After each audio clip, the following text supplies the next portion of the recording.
Google. Google মানে জ্ঞানৰ ভাণ্ডাৰ।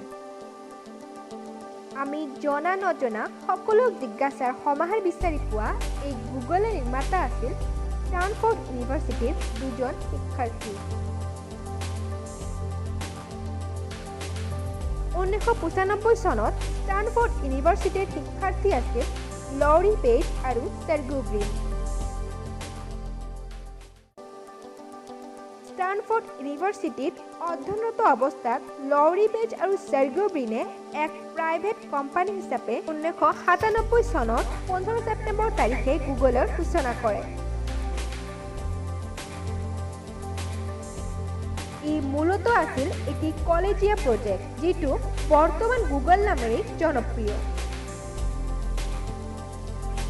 1997 চনৰ 15 ছেপ্টেম্বৰ তাৰিখে এক প্ৰাইভেট কোম্পানী ৰূপে আৰম্ভ কৰা এই গুগলৰ 1998 চনৰ 4 ছেপ্টেম্বৰ তাৰিখে জনসাধাৰণৰ বাবে মুকলি কৰা হয়।